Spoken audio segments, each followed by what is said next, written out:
Okay, so good afternoon, everyone. I'm Angela Chompus, the Director of Marketing at Rapport. As I mentioned, this is the fourth in our series of Financial Literacy Month webinars. Today, I'm very honored to introduce Richard Lur, who's our certified financial planner and a senior wealth advisor in our Rapport Wealth team. He will be presenting today when life throws you a curve, managing your financial security. So, Richard, over to you. Thank you, Angela. I really appreciate it. Good afternoon, everyone. Again, as Angela introduced me, my name is Richard Lur, and it's a pleasure to be with you all today and to present you with the fourth part of our series on important financial topics, Financial Literacy Month. Today, we look at managing your financial security when life throws you a curve. And as we all know lately, the last couple of years, we've had a big curve thrown at us known as the pandemic.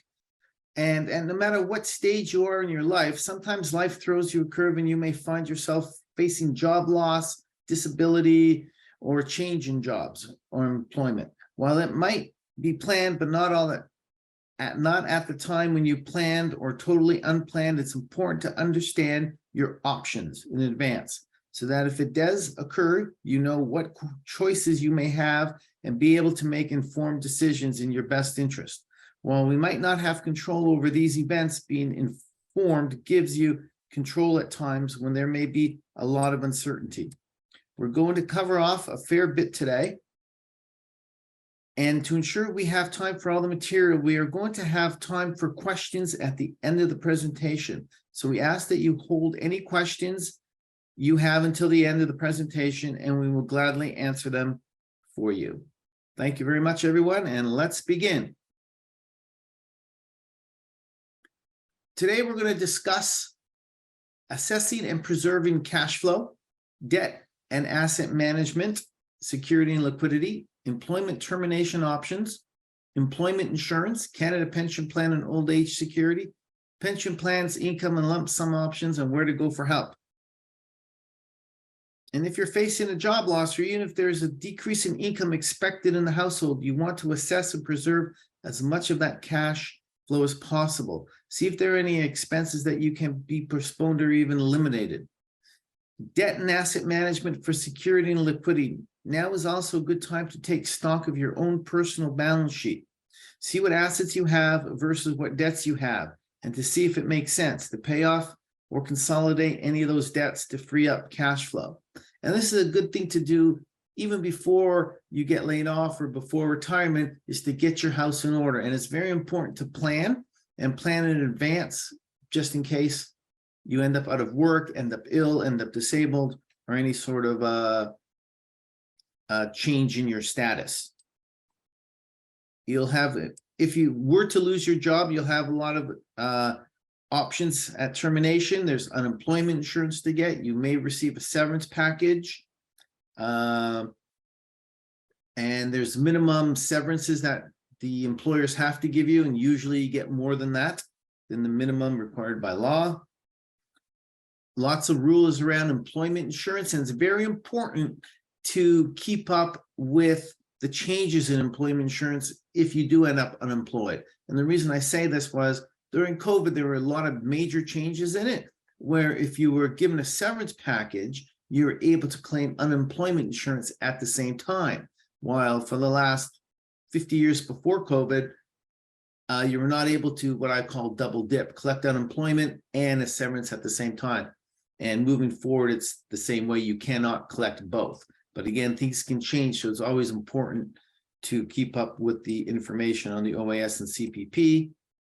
We're going to talk about your Canada Pension and old age security. When do you take it? Should you take it early? Should you take it at 65? Should you take it at 70? We get that question a lot, and the answer is it depends. And in the end, we're going to say, where can you go for help with this? Managing financial security. First off, you need to take stock and assess your financial position. The two best places to start is looking at your cash flow and your net worth. Let's look at these all in detail. So when we talk about cash flow, we have to take a look at what comes in. So all your income, if you have income from investments, if you have income from retirement, if you have income from your employer, what do you get to keep after tax? So you should run down a list of what comes in every month. What are your expenses every month? We usually get into fixed expenses and variable expenses. And all this will drive how much money you're able to save and how much your net worth will be. Net worth is all your assets minus your liabilities. If you have more assets than liabilities, you're in a positive position. And if you're in a negative position, we're going to talk about liquidity, which means how quickly can you turn your assets into cash? And is that growing or declining? And then the cash flow will drive how your lifestyle will play out. Cash flow and income, assess availability and timing of income sources. Prioritize based on availability, cost, and impact on future plans. So if leave an employer with no immediate pension or pension bridging income, usually you will be entitled to some pay in lieu of notice. Typically you're allowed, they have to give you like 8 weeks notice, termination payments, severance, and vacation pay. You'll be able to go and obtain unemployment insurance. Other sources of income, if you were to lose your job, is from your savings, your money market funds, your investments, your RSPs, your RIFs. And the last one is if you have a line of credit, you may be borrowing the money to cover your expenses if you were to lose your job. If retiring, again, you may get some severance package, some payments in lieu of notice. You'll get your pension, you can get OPB, OMERS, CPP, OAS, and your withdrawals from savings, RIFs, RSPs, TFSAs, non-registered investments. If you own some rental properties, you may collect some rent revenue, all that sort of fun stuff. So it's very important to see what your cash flow is. Most people don't do this. You should be able to write down what's coming in every month, what are my fixed expenses and variable expenses. And that comes under your discretionary and non-discretionary expenses. So non-discretionary expenses are what I call your bare minimum to live on. So you cover your basic needs. You're going to have to eat, transportation, you have to pay your car insurance, your house insurance. You're going to have to maybe buy some clothes. Again, you can probably keep that at a minimum. Spending, personal spending, toiletries, all that fun stuff. You got to pay your rent and your mortgage payments, utilities, insurance, and income tax. Again, if you're not working, you may not have much income, so you may not have to pay a lot of income tax. So that's what we call the non-discretionary expenses that you're going to have no matter what. And what I find is the typical person has if you don't have to pay rent, and if your mortgage is paid off, typically those expenses run from $15,000 to $40,000 a year for the typical household. A lot of times I find pensions will cover most of that. If not, you'll have to dip into other savings, or you have to or even try to cut some of those expenses.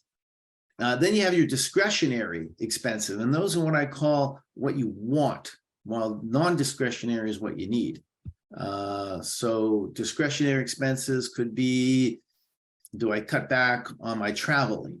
In other words, if I'm going to travel, do I travel off season? Since if you're not working, you can go when times are cheaper. If you have a vacation property, you may want to sell that or rent it out on Airbnb.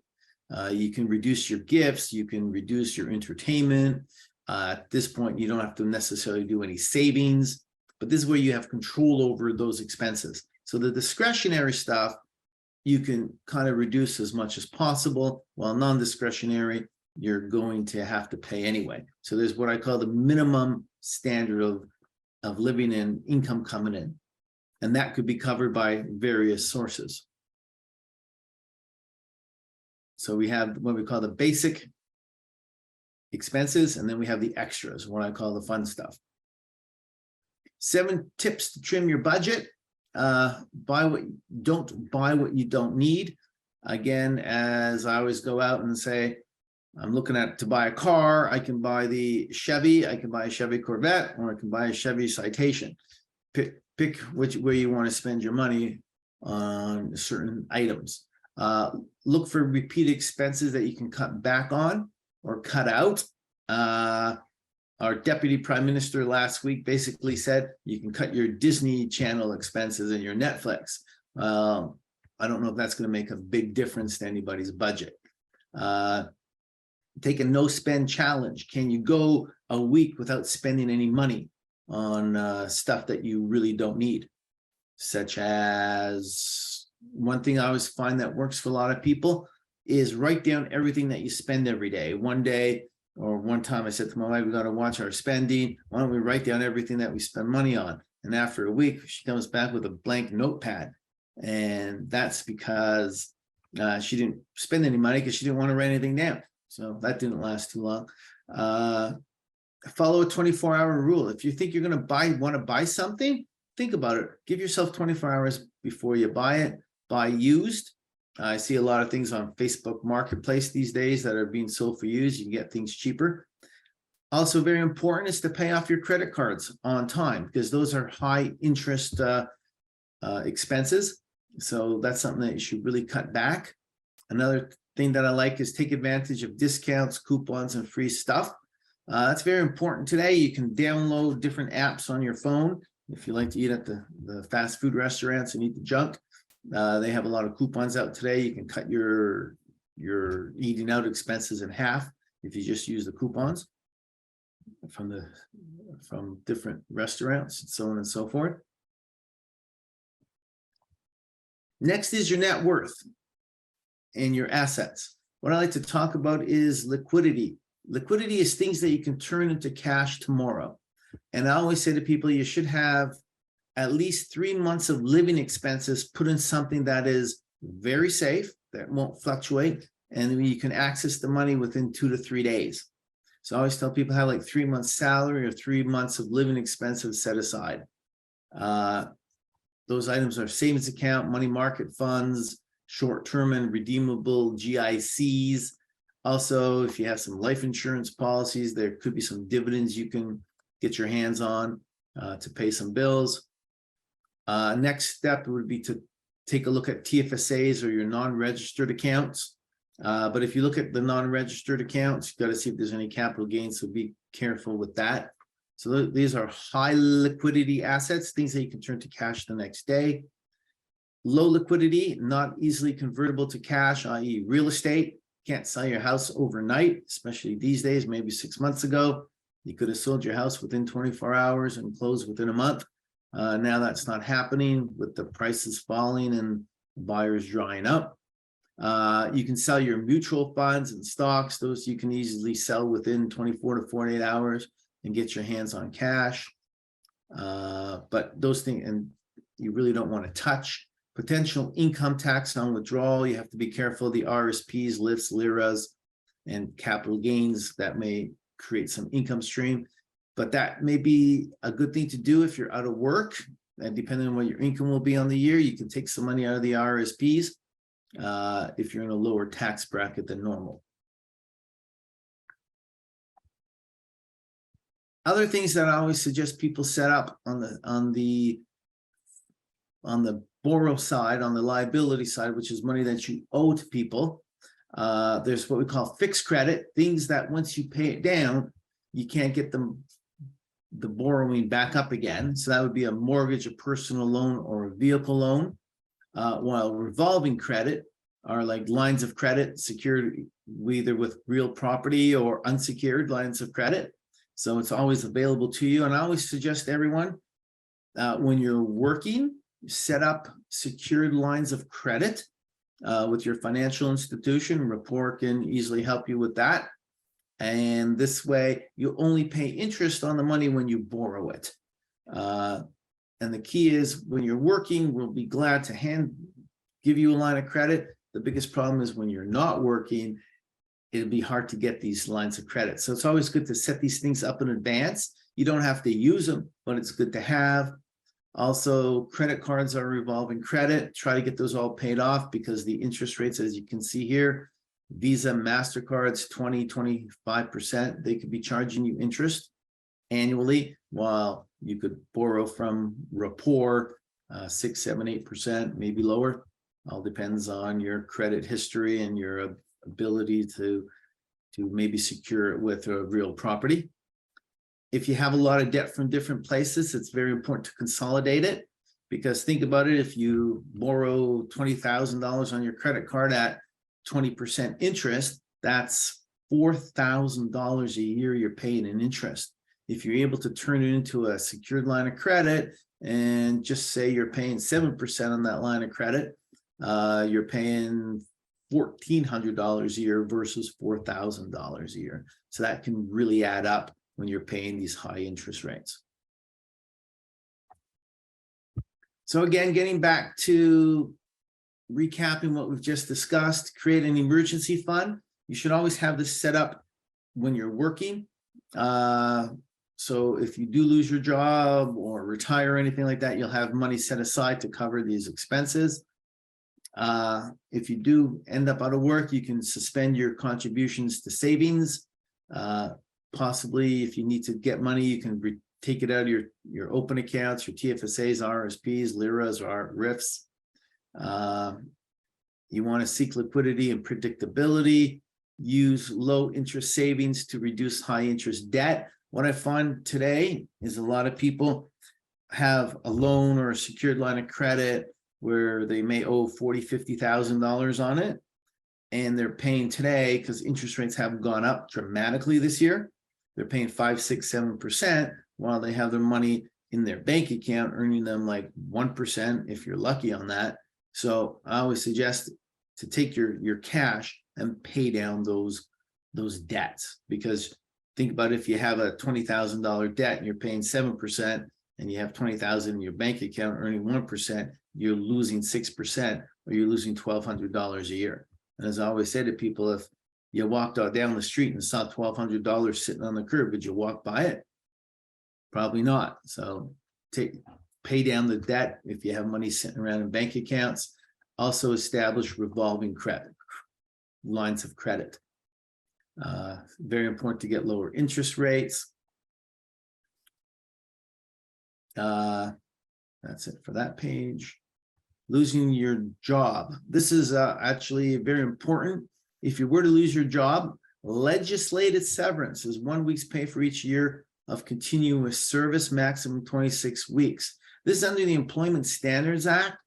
And what I find is if you speak to any lawyers out there, you are probably entitled to more than 1 week's pay for every year worked. Typically, you could get 3 to 4 weeks for every year worked. Again, if you're in a union, that's all stipulated by the union agreements with your employers. And if you're not in a union, again, if they're offering you 1 week pay, I would suggest you go see a lawyer on those situations.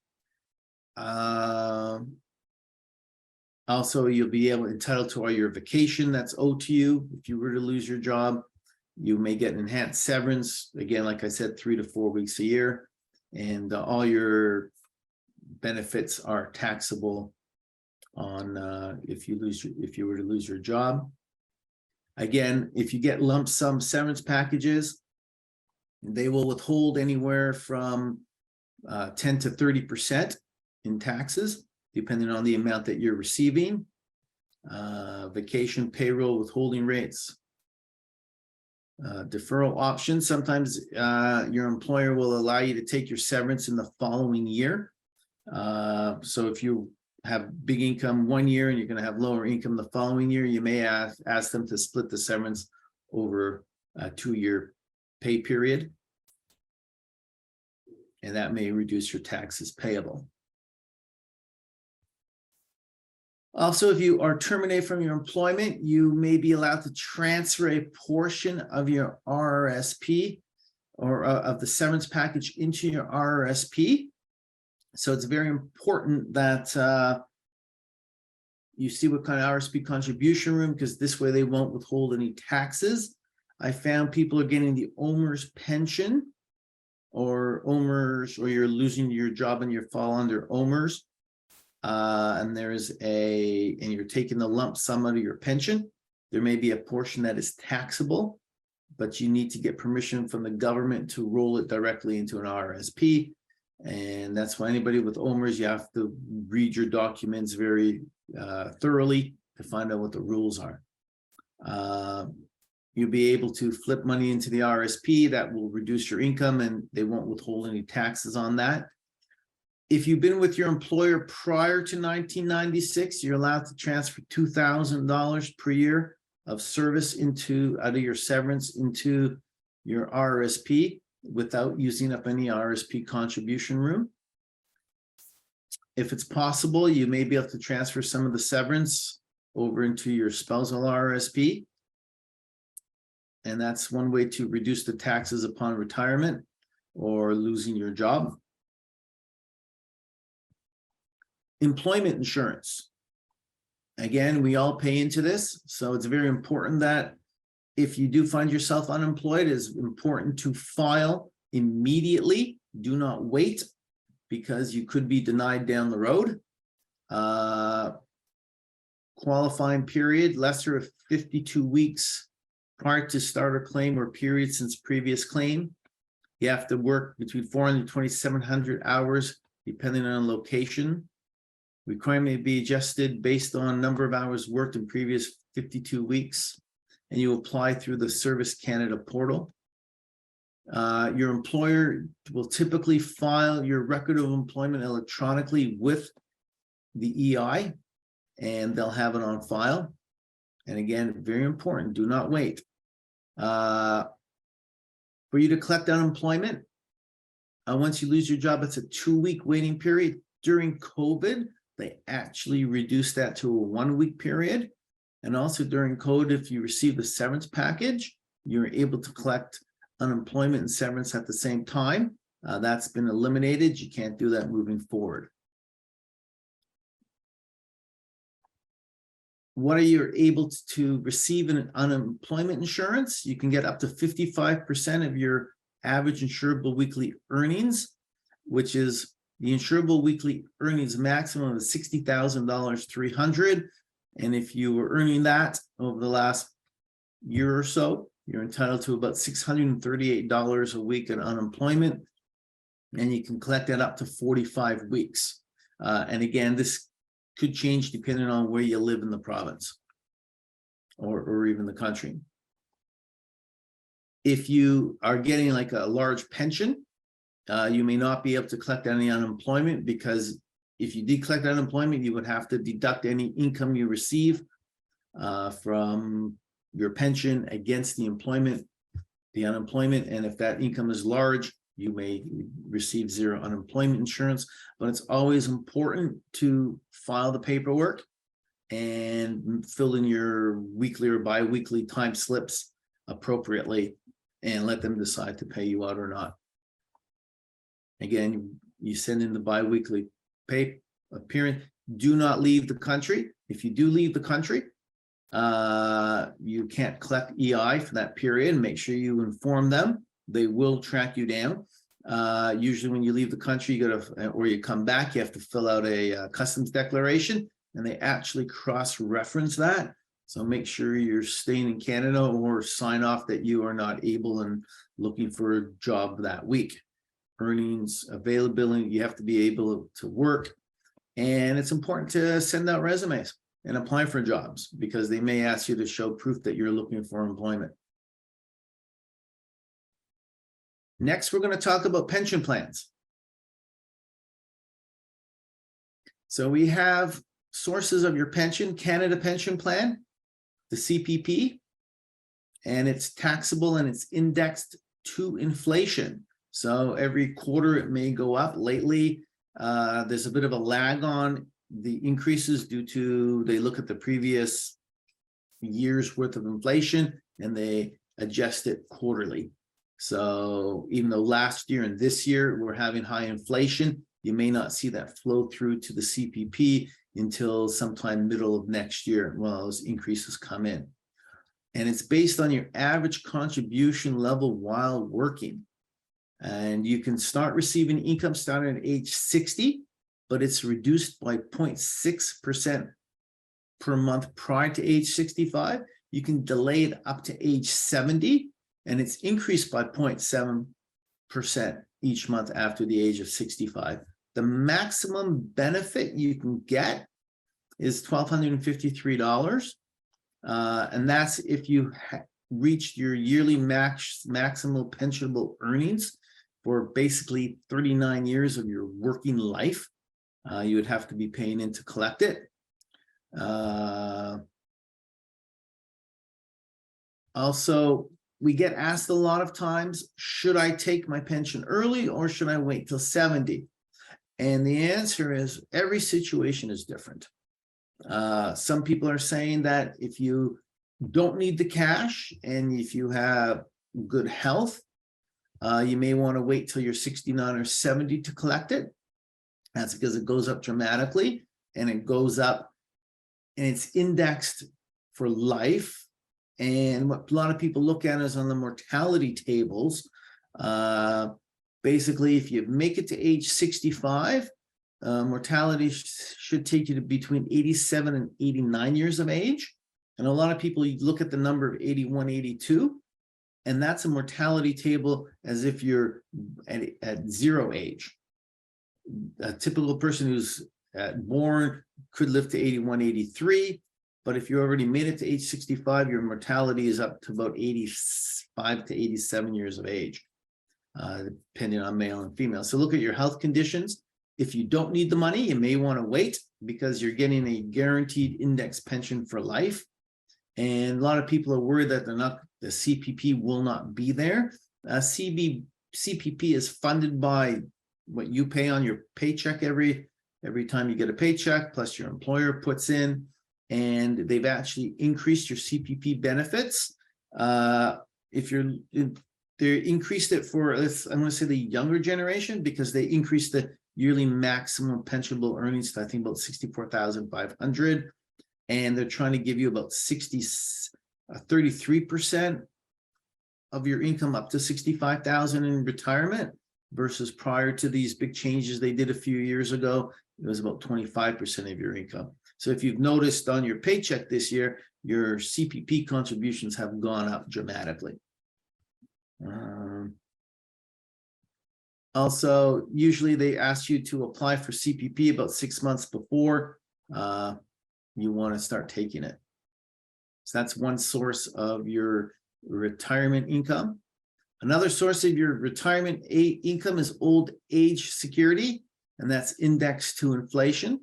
The maximum benefit today from 65 to 74 is $685 a month. And if you're age 75 and older, it's $754 per month.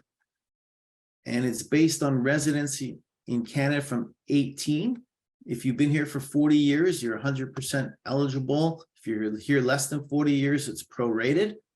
And you can start receiving CP or old age security at age 65, but you could delay it till you're 70. And therefore, it increases by 0.6% every month. One thing you have to be careful, OAS is income tested. Once your income is over $81,000, for every dollar of income over $81,000, you have to give back 15% of your OAS. So a lot of people these days, they want to try to manage their incomes at about $81,000 a year or less. And so what some people are doing is they're deferring their OAS and drawing down their RSPs at an earlier age to hopefully keep their income below that 81,000 mark and get to keep all the old age security. And by when you draw down the RSPs, you can take the money and put it into the tax-free savings account, and that will decrease your income. All your old age is clawed back if you're earning $134,000 or more a year. And there's also additional benefits called the guaranteed income supplement if you're making under, I believe it's about $35,000 a year. So for retirement, you can get your Canada pension, your old age. If you work, if you have an employer pension, OP Trust, Ontario Pension Board, OMERS. They have a formula of how to get your pension. And what I always suggest for people to do is to not guess at what their pension is going to be. You can always call your pension administrator and they will produce a schedule for you of how your payments would be if you retire early, if you retire on time, and they can produce all that information for you, which is actually really good to take a look at. And I always suggest for people to take a look at this before you are thinking about retirement. It's very good to know what your source of income will be in retirement so you can plan for that ultimate time. And then there's also survivor benefits for your spouse. So usually public service pensions, you get some income options. Unreduced pension begins at age 65. Sometimes if you take the pension earlier, you get bridged. We have a lot of members who retire at 58, 59, 60, and they get additional payments from age 60 to 65 until the old age security kicks in. A lot of times people may leave their employer in their 40s and 50s before retirement, and then you're usually given an option, take the commuted value, or you can wait until you're 60 or 65 and you can take a pension at that time. Again, every situation is different, and you have to speak with your advisors and the pension boards to figure out what those benefits would be. Putting it all together for everybody. Focus on what you can control, which is your spending, hopefully. Keep options open, be very flexible with everything, and assess your needs and resources and what you have and what you want. Balance your short-term and long-term goals. Again, very important to have that safety net of the 3 months income set aside. Seek professional advice from your accountants, your financial advisor at Rapport, from your lawyer if you have any legal issues, and make informed decisions. The key is you don't know what you don't know, so it's good to ask these questions and find out. Places to call for information on unemployment, Canada Pension, Old Age Security. You can call Service Canada. Investors Resources, Investment Advisory, Registry, Ontario Securities Commission, Financial Planning. Again, looking for financial planners. Myself and a few others of us at Rapport are certified financial planners, and we can help you with your future financial planning needs. Please feel free to give us a call. And any questions at the moment, Angela will come back on and she'll take the questions and I will answer those questions for anyone. Thanks so much, Richard. I don't see anything right now in the chat, so we can give it a minute just to see if anybody does have any questions. Feel free to put them in. If it's something that you think of later, you can always email us at the address that's on the screen right now, help@rapportcu.ca, and we'd be happy to answer any individual questions. So again, we'll give it one more minute. I mean, I think this was a very valuable presentation just because you have to plan for the unexpected. And, you know, in a situation where something might happen, having a plan, being ready, you know, will put you in a better state to be able to deal with anything that might come up. We actually do have a couple of questions. The first one is, can we have a copy of the slides? We will be posting a copy of the webinar on our financial wellness site, and that can be sent out with a link. We will not be distributing the slides just because having a PDF file and not having sort of an expert with the speaking notes kind of puts it out of context. The second question is it worth seeing an independent financial planner for both my husband and me together? That's coming from Sarah. So Richard, can you answer Sarah's question about that? Well, what I think you have to do is when you go see a financial planner, you should ask some very important questions. Number one is, are you a certified financial planner with a CFP designation? That's one of the highest financial planning designations you can get in Canada. So it's important that you have somebody of that. They've gone through extensive training. They have to do continuing education every year. The other thing is you have to ask the person, how are they compensated? Are they selling products and they get paid on the product that they sell? Or if they work for, let's say, a rapport, they are mostly salaried. So we have no incentive to sell one product over another product. It's what boils down what is right for you. A third thing is, again, if you go to a bank these days, and depending on who you approach at the bank, if you're in the branch level, a lot of the branches can only sell their financial products. So if you go to the green bank or the orange bank, you only find their investment funds or their GICs. If you come to a rapport, we do all our mutual funds through Cart Wealth Management, and they're more of an independent advisory firm where we have access to all the mutual funds from all different companies. We offer funds from the blue bank, the green bank, the orange bank. So you have access to everything. We don't manufacture our own products here. So I find that we are very independent on that sense. And we're also not commission driven. So we don't want to sell you A over B over C, which is the third thing. And also we will do the plans for you, which is the fourth item. And that would be the difference between coming to us or to a bank, or you can go to what they call a fee-only planner who do not sell any products, and they will prepare a plan for you. They charge anywhere from $1,000 to $5,000 to do that plan. So you got to say to yourself, am I willing to pay for that plan and that advice versus coming to us or your banks where it's all based on what products you actually end up buying. But with us, we're all salaried and we're a member organization. We're not a profit-driven organization. So we're out looking for the members' best interest. I spent most of my career at the banks, and I can honestly sit here and say the difference between Rapport Credit Union and a bank is night and day on that side of things. I would agree with you, Richard. And Sarah just had a follow-up saying that Rapport has been very helpful. Thank you. We appreciate that. And yes, we would look at your husband's situation. Again, feel free to reach out to us at help@rapportcu.ca if you don't actually have an advisor that you're working with directly.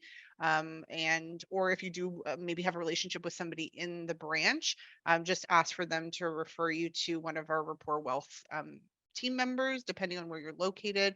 And again, happy to help both you and your husband. Let's just take a look and see if there's any other questions. I don't see anything else that's coming in. So I think we're good for the day. Richard, was there any final thoughts? I really appreciate you taking the time today to do this presentation. And again, just if there's anything else you'd like to conclude. Well, I actually think it's always important. People don't plan to fail, but we fail to plan, as the old saying goes. So it's important to sit down, prepare that plan, be prepared. Hopefully you don't lose your job or anything like that, but you need to look at this far in advance. I've been in this field for like 30 years now, and 30 years ago, I built up my own financial plan, and it's working out pretty decently. So, but again, could always be throwing curveballs in there, and that's what you got to be able to adjust and switch over on. Thank All you right. so Thank you much. very much, everyone. Thank you, Frank, for that nice chat. Thank you both. Thank you, Frank, for attending. And again, and thank you, Sarah, for your kind words too. Again, anyone who has attended is entered into a draw to win $100. Thank you, Shannon, as well. We appreciate that feedback. Our last webinar will be next week on the 30th of November, and that will be working with a financial advisor. So we hope to see you there as well. Have a great day, everybody.